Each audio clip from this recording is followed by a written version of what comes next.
অবস্থায় আছে ভাই, কথা বলেন। এবার আপনাদেরকে দুইটা সিদ্ধান্তে আসতে হবে, কথা সংক্ষেপ। এক নম্বর সিদ্ধান্তে আসতে হবে, আমরা কি আমাদের দুনিয়া আখিরাতের জীবনটা কুকুরের মতো চাই না মানুষ? কথা বলতে হবে, কুকুর না মানুষ? আমি জানি আপনি মানুষ চান, তারপরেও জিজ্ঞাসা করলাম কুকুর না মানুষ? হাত তোলেন, আল্লাহকে দেখান কিসের মতো।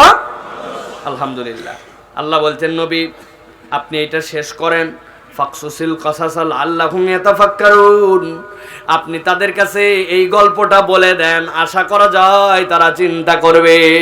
16তম তাফসীরুল কোরআন মাহফিল, প্রথম দিন আমি আমার বাড়ি ঘর মূল্যবান সময় সব কিছুকে ত্যাগ করে মাঠে বসছিলাম, 1.5 ঘন্টা কোরআন শুনছিলাম। ফাকসুসিল কাসাসাল আল্লাহুম ইয়াতাফাক্কারুন, একটু চিন্তা করো, একটু চিন্তা করো, আগের জীবন আর পরের জীবন এক নয়। আর কতদিন ফজর ফাঁকি দিয়ে জীবন পার হবে, কতদিন জামাত ফাঁকি দিয়ে জীবন পার হবে, কতদিন মিথ্যা কথা বলে জীবন পার হবে, কতদিন আমলহীন কেবলমাত্র খোলস নিয়ে ঘুরে ঘুরে জীবন পার হবে। আল্লাহ বলছেন একটু হিসাব মিলাও। আজকে জোহরের নামাজ আসরের নামাজ এক মসজিদে পড়ছি, জিজ্ঞাসা করলো মুসল্লি এত কম কেন? কয় মাঠে প্রচুর কাজ, মাঠে কাজ করার কারণে মুসল্লি মসজিদে আসতে পারে না। মসজিদের চারিদিক দিয়ে খেত খামার, মসজিদে মুসল্লি নাই, মাঠে কাজ। যেই আল্লাহ তোমার রিজিক দিলেন, যেই আল্লাহ তোমার ধান দিলেন, ওই আল্লাহ চাইলে একদিন 15 মিনিট 10 মিনিট আসমান থেকে বরফ বৃষ্টি দিয়া তোমার ধানগুলারে তুষ বানাই দিতে পারতেন। আল্লাহ দেয় নাই, রিজার্ভ থেকে পানি তুমি তুলছো, এটা তোমার বাপ দাদার রিজার্ভ নয়, আল্লাহর রিজার্ভ। ঘাসের উপরে একটা ইট ফালায় রাখছো, 3 দিন পরে দেখো ঘাস হলুদ হয়ে গেছে, তার মানে সূর্যের আলো লাগে, ওই সূর্য আল্লাহ দিলেন। অথচ আল্লাহরে হাইকোর্ট দেখায়, সময় দেখায়, মাঠে কাজ, ধান কাটা, কাদা ভিটা, এই জন্য নামাজ পড়তে কেমনে আসবো, নামাজে আসে না। বুঝে থাকলে বলেন তো, কবরে যাওয়ার পরে এই যুক্তি দিয়ে পার পাওয়া যাবে তো? যাবে না ভাই? গোয়াল তোলা ছিল, মুরগি টুরগি তোলা ছিল, বিকালবেলা গরুর কাজ ছিল, এই জন্য মা বোনেরা নামাজ পড়তে পারে নাই। এসার সময় মাগরিব পড়ে নিছে, আসরও কাজা গেছে।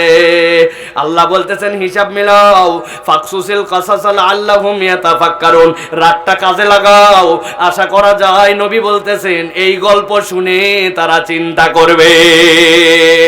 সর্বশেষ আয়াত আল্লাহ বলছেন নবী জানান, সামাসাল কওমুল্লাযীনা কাযাবু বিআয়াতিনা ওয়া আনফুসাহুম কানু ইয়াযলিমুন।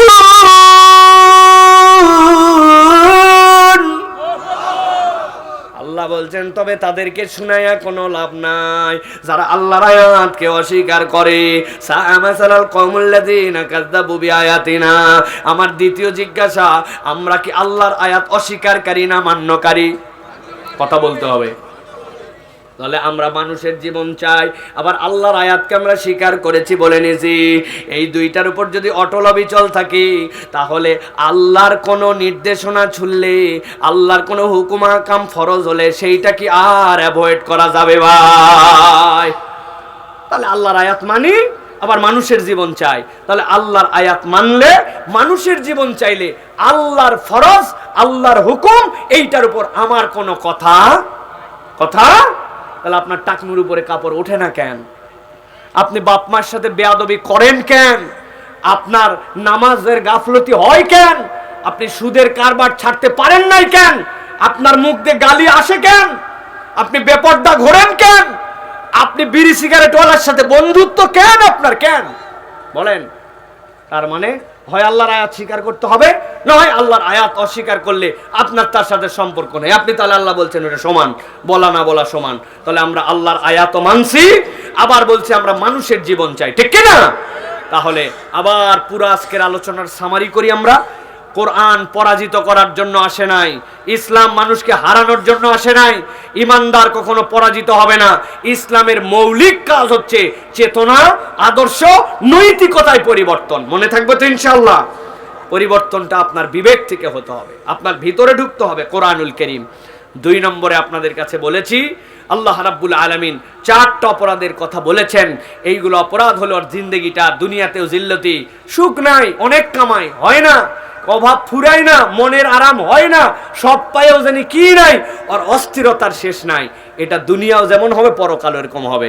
এই 4 অপরাধ থেকে আমাদের বাঁচতে হবে। আল্লাহর আয়াত, নো এক্সকিউজ, কোনো বক্তব্য নাই, মেনে নিছি বাস।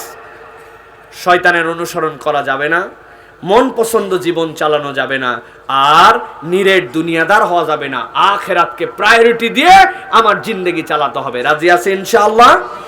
আল্লাহকে বলেন রাজি আছি ইনশাআল্লাহ? আল্লাহ আমাদের সকলকে কবুল করেন, বলেন আল্লাহুম্মা আমিন।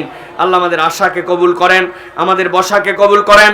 3 দিনের আয়োজনের প্রথম দিন দীর্ঘ রাত পর্যন্ত আপনারা কথা শুনেছেন। শীতের রাত, এলাকার শীত অনেক, আপনারা এসেছেন। আল্লাহ আমাদের সকলকে কবুল করেন, বলেন আল্লাহুম্মা আমিন, আল্লাহুম্মা আমিন। আল্লাহুম্মা রাব্বানা যালামনা আনফুসানা ওয়া ইল্লাম তাগফির লানা ওয়া তারহামনা লানাকুনান্না মিনাল খাসিরিন। আল্লাহুম্মা আইন্না আলা যিকরিকা ওয়া শুকরিকা ওয়া হুসনি ইবাদাতিকা ইয়া রাব্বাল আলামিন। দয়াময় মেহেরবান মাবুদ আল্লাহ, আপনি আমাদের আজকের আয়োজনকে কবুল করে নেন। আপনি আমাদের জীবনের গুনাহ খাতাগুলা মাফ করে দেন। আল্লাহ আমরা যারা আমিন বলছি, আমাদের আব্বা আম্মা যারা কবরে, তাদেরকে মাফ করে দেন। আল্লাহ আমাদের হালাল রুজিতে আপনি বহুগুণ বাড়ায়া বরকত দিয়ে দেন। অভাবের সংসারকে আল্লাহ আপনি বরকত দিয়ে পরিপূর্ণ করে দেন। আল্লাহ হাফেজকারী আলেম ওলামা যারা আসছেন, তাদের রিজিকের ফয়সালা আসমান থেকে করে দেন। আল্লাহ আলেমে রব্বানি, আল্লাহ আল্লাহ রব্বুল আলামিন আপনার প্রিয় পাত্র হিসাবে আপনার দপ্তরে তাদের নাম লিখে নেন। আর রব্বুল আলামিন এই মাহফিল বাস্তবায়নে যে যেভাবে সহযোগিতা করছে সকলকে কবুল করে নেন। আমার স্বেচ্ছাসেবক ভাইরা আল্লাহ দিল দিয়ে আল্লাহ এই মাহফিলের জন্য পরিশ্রম করে, অনেকেই অর্থনৈতিকভাবে সহযোগিতা করে। আল্লাহ যে যেভাবে সহযোগিতা করছে সকলকে আপনি কবুল মঞ্জুর করেন। আমার মা বোনদেরকে আপনি কবুল করেন। আগামী 2 দিন আল্লাহ বাঁধ ভাঙা উচ্ছ্বাস নিয়ে কোরআন শোনার মতো তাদের দিলের মধ্যে আগ্রহ দান করে দেন। একদিন আমরা থাকবো না, কিয়ামত পর্যন্ত এই আয়োজনকে আপনি কবুল ও মঞ্জুর করে নেন।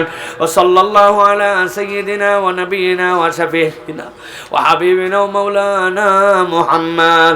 সুবহান রাব্বিকা রাব্বিল ইজ্জাতি আম্মা ইয়াসিফুন ওয়া সালামুন আলাল মুরসালিন ওয়ালহামদুলিল্লাহি রাব্বিল আলামিন। ওয়াজআল আখিরা কালামিনা ইনদাল মাউতি বিহাক্কি লা ইলাহা ইল্লাল্লাহু মুহাম্মাদুর রাসূলুল্লাহ সাল্লাল্লাহু আলাইহি ওয়া সাল্লাম। আসসালামু আলাইকুম ওয়া রাহমাতুল্লাহ।